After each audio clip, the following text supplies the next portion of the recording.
And welcome. I am Brennan Leigh, and I'm now just a chaos gardener. That's what it's become. And if you would like to figure out why I am a chaos gardener, just keep watching and you'll figure it out. But I love to do experiments. So in this video, that's what we're going to be doing. We are experimenting in the greenhouse area garden, which I haven't quite got a name for. So the first thing I'll ask is if you have any ideas on what we can name this, pop that down below in the comments. Also, if you have any experiments that you have done in your garden, I would love to hear about those also down in the comments. Anything that you've done that's made your life simpler, gone a cheaper route for people like me who live in zone 6 or anywhere with clay soil. I think we would love an easier way to have just a faster way to make our soil better without spending a lot of money or having to do a lot of raised beds, which would also cost a lot of money. I do spend money on my garden. Yes, I do. I cannot lie. But I'm trying to figure out ways to make it much cheaper because that is not sustainable in the long run for me. So let's get into this and see if any of these experiments will eventually work out. It may be a road to get there. So subscribe to find out if all of these things actually work. Today was supposed to be a garden tour day, but it's windy and it's cool and the bugs are down. So we're going to plant more crap, like a whole bunch of crap, and get things cleaned up and finish going without the bugs trying to eat my face off. I am still fully freaking protected because no, this is the year of experimentation. Because the one thing I have wanted to do for years at this point is have a flower farm. So I am testing this year with all the freaking flowers. What I like, what I don't like, what germinates well in my area, what grows well, what needs a lot of help, what doesn't need a lot of help, and doing all the things.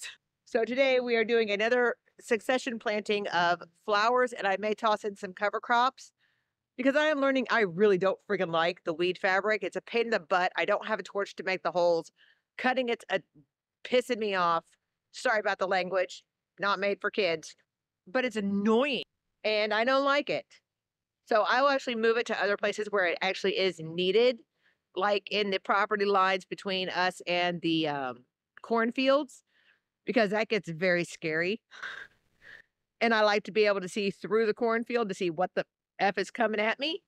Because sometimes there are bobcats and coyotes, and yeah, there are things that can come at you out of the corn.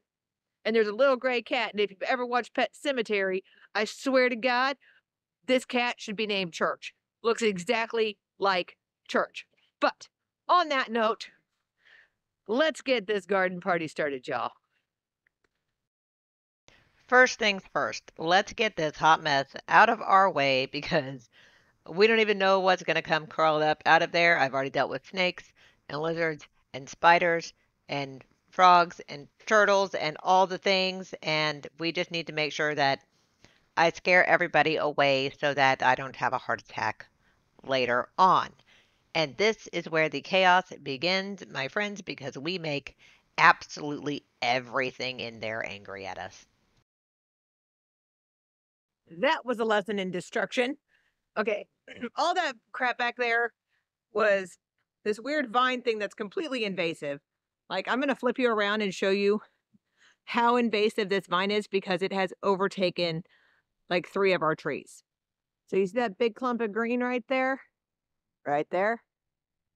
Yeah. Some of those are branches. The majority of that is this weird ass vine thing that has just somebody planted and it has now taken over freaking everything. There was actually a really gorgeous old antique fence behind all that crap, and maybe one day I'll get to it, but that's not to, that's what I'm trying to get rid of by just hacking all of this down as much as I possibly can. And it's never going to stop growing. So I don't really know what to do about it. I mean, we even had all of this like rooted up and everything. So not much. Oh, I'm short. Not much we can do about it at this point. I did on the flowers put down some poultry powder stuff to help keep the gnats at bay because those little crappers were eating all my stuff and smacking me in the face. It is organic and fine, but it's not like we're eating these flowers. I'm not putting it on the food or anything. because they're just not as bad back there, but I think it's because I don't have a top dressing on this. Yeah, and ignore how bad it looks. This is my first year growing flowers. It's a tester year. We're getting there. I also have a lot of tomatoes that I started way too early. I cannot sell them at a farmer's market. I can't do anything with them except for try to plant them. And my sweet peas did not do crap. They just are stuck. That's sad. I have trays upon trays of tomatoes. Yeah, see, I have trays upon trays upon trays of tomatoes that are way too big to sell at the farmer's market, that have some damage, that some have tomatoes growing off of them in the solo cups. But I need to do something with them. I also have a ton of marshmallow, which I love as a cottage garden flower. So what I'm thinking is if I can dig some holes and put the marshmallow behind all of this stuff, it would be really pretty. But then I don't know if all the weeds will take it, and I could always keep it for the front yard, which is getting redone. So I may have to just up pot it and suck that up. Let's go through some tomatoes and see what the hell we can save. For the record, I would like to state behind the elderberry, by the way, remember in a previous video, we chopped that down to about where my knees come up, so probably about 2 feet tall. And look how tall this is already again. Anyway, I found a whole nother tray of um, tomatoes, I almost said potatoes, tomatoes behind those bushes. And no, they didn't get planted because you're about to see the crazy that is about to happen right now. The first step that we're taking right here is to go ahead and move over the stakes that I do have holding down this fabric, because what we're going to do is cut a chunk out of it. If you remember from my previous video, there are no mini blowtorches that like me anymore, and they all tend to leak butane and blow up on me. So I'm not using those. What we're going to do here is just cut out a strip, and that's where we're going to plant the tomatoes. And I don't know why I keep wanting to call them potatoes, but I do. So we're going to roll this up, and yes, I will be using it for something else later down the road. I am then going to take my auger drill bit along with my drill and drill as many holes as I can. And yes, we ran into weird metal things. We ran into some weird vines and roots. Anything you see sticking up in the fence, like right there, that is something metal that I cannot find the tool to cut. So it's going to go up into the fence until my husband gets home from out of town and he cuts it for me. And then with the roots and things that I would normally find, I would normally use my mini saw to cut those. However, the battery was dead, so I got to yank and pull and do the things by hand. From here, you see me, that is another piece of metal and wire. I don't even know where it's going. There is nothing back here to connect any of this to. So I don't know if the previous homeowner just threw random things back there, but I am now finding them all. I really wish I could remember what all of these were plant for plant during this recording, but we will do a garden tour here shortly and I will walk through each of that.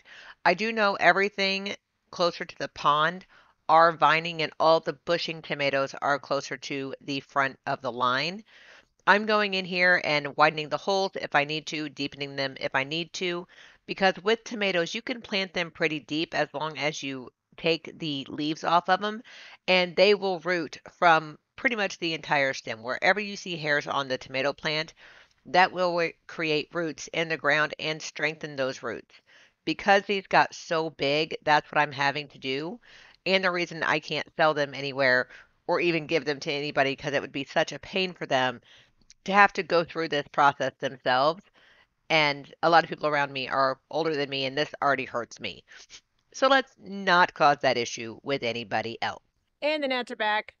They're everywhere. All right. So what you saw me do was I did use my auger, and in some places I did have to dig up by hand. I found a whole bunch of crap, like actual crap, not like metal and wire and just weird things that kept catching on the drill. So I don't know where our tools are to cut those things up, and I couldn't pull them out. So I will wait for my husband to get home from town and have him find a tool that will cut that out. So I just stuck them up in the wire just to get them out of my way. And now I'm eating this thing. So not helpful. The next portion that we are planting is in between every single tomato. I want another plant. And I would like to do companion planting. Hence, I am planting 2 tons of Genovese basil right here. There's already a lot that I'm taking to market. These are the ones that went a little bit, maybe a little stimmy that I've saved along the way, or I just don't really think they should be going that far. There are probably 4 or 5. I don't know. I'll have to count when I get out there. And then I am putting in some cilantro seeds. I ended up running out of cilantro seeds and having to find random free seeds that I had received over time, like bok choy, some different red lettuces, things like that, to interplant in that shady area toward the pond where I'm at right now, because I know certain things are not going to grow back there. Basil likes sun, tomatoes like sun, so I'm really not sure how those tomatoes are going to do either. Again, this is a tester year. I want to see what will happen up here. So now I'm going to go through and I'm going to put a little bit of peat moss over the top of it. Don't come at me for using peat moss. I don't know the big issue with it. Clay soil, I need something. So we're going to cover all this up with a bit of peat moss. We're not using a whole bunch, just enough to cover the seeds. We're going to come back through, water it to make sure the wind doesn't blow it away, and then we'll come back through again and put down some wood chips. Obviously, this portion right here gets full sun, full access to as much sun as it could possibly want. So I think what we're going to do with the flowers is pull back some more of this. I do want to keep the weed fabric underneath the fence. I am not one who wants to stand next to a cornfield in full freaking force, whacking down weeds, because as a child I had to go into cornfields. My parents didn't make me do it. Babysitters did. They were horrible. And the size of the spiders in the cornfields traumatized me as a child. So I do not like cornfields. And honestly, they're just creepy.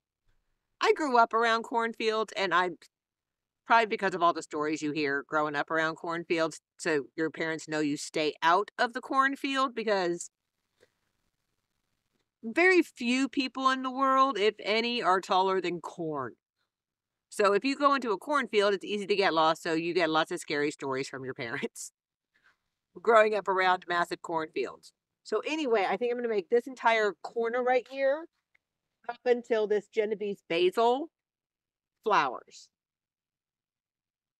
And that should get quite a few going so I can see what they look like. But that means we have a trip to Tractor Supply because I do not have enough chicken bedding. And still cannot get a chip drop to save my ever-loving soul. This is what we shall do. I don't know why I'm using a weird voice. It's been a long day so far. And we're going to continue because I also have to finish all of the cleanup from seeds and all of that. But in an upcoming video, if my husband lets me, I have learned I can burn the weeds away, at least in the gravel areas. So I'm going to see if he will let me use our flamethrower to burn out the weeds, because that should be entertaining for me. I may like some violence. I don't like violence on people, but if I could take out weeds in a fun way, dude, I'm going to do it. Instead of mixing up some crap or having to use some weird shiznizzle, fire is pretty dang natural. So I will go with that. All right, I will see you on the flip side because I got to go buy some things again. And then I guess the rest of the flowers will go out in the big garden, which here in a few hours, it will be in the full sun. And it will be toasty. All right. That's a lot of freaking tomatoes. We shall see how they will do. I don't know. I found them because I found more tomatoes, by the way. There are more tomatoes. I'm not touching them. We have probably 25 tomatoes in the big garden. And then however many tomatoes this is. I'm cool. We are done with tomatoes. It's over. And we have enough Genovese basil to feed the world. However, I did put 2 Roma tomatoes up here with the Genovese basil because my daughter loves tomato basil pesto on bread stuff. Like we call it double tomato bruschetta. We have so jacked with that recipe, it is not that anymore. So these are easy for her to get to, and she will understand what they are. If I do not sell all of my oregano at the farmer's market, I'll pop some oregano in here as well so that she can have all the things. But we have enough time growing all over the place so that she can get that from anywhere. All right. We are at the final stage of today's planting because I'm exhausted. I did buy this dahlia because it was really pretty. I already took the flowers. There will be more later.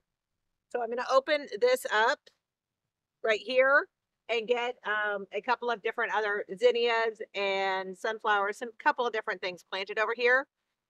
My theory right now is the more seeds I can put down, the less weeds I'm going to have. Just what we're going with. Oh, and it looks like some things flew away. I will be back to get started as soon as I chase down all the paper that just blew throughout my yard. All right, our first step is going to be to remove the weed fabric and try not to disturb any of the seeds that are already sprouting in the part that we have already planted. This is not that hard to do. It's annoying, but it is what it is. We'll use this piece somewhere else to keep the weeds down while we're figuring out what's going to be going into the ground. Then we're coming back in and getting out all of the little things that are in our way. I say little things, these vines were massive. Yeah, I was on the struggle bus.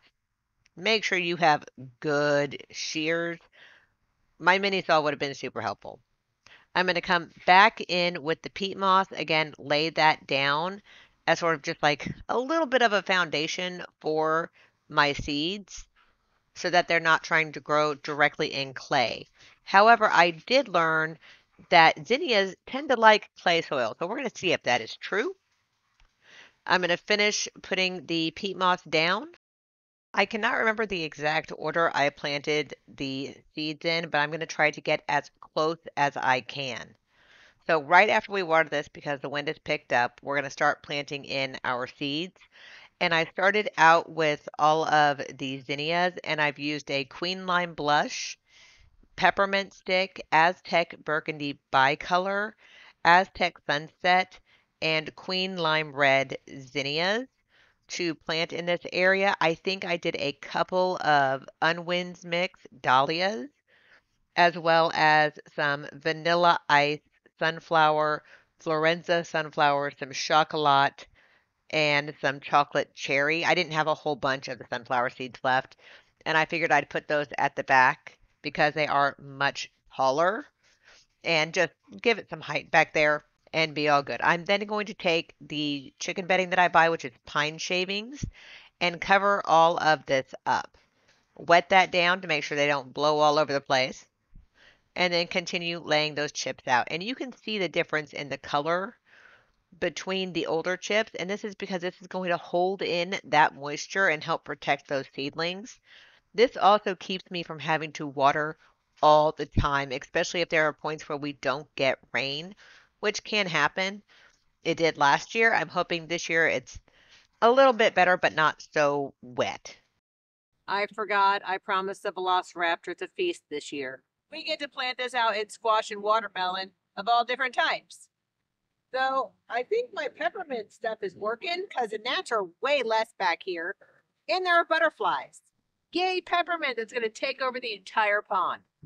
I think that's it. I'm going to go with that because that's really the only difference. I did put some all natural mosquito and gnat killer stuff in the pond, and it doesn't hurt fish, it doesn't hurt turtles, it doesn't hurt frogs, nothing. But I also don't have any fish in the pond because if we get a drought, that thing goes dry, and I don't want to kill the fish. So no fish. It's fairly shallow from what I could tell from when it did dry out last year. So I just don't feel comfortable putting fish in there when they could possibly die. Like I can't even keep fish alive in the house. So I'm not sure how I would do that in a pond. which means I'm probably never going to be able to get it clean. So if anybody has any ideas on how I can naturally clean this pond without fish because I don't want to kill them, please leave that down in the comments below because I'm running out of options. Last planting.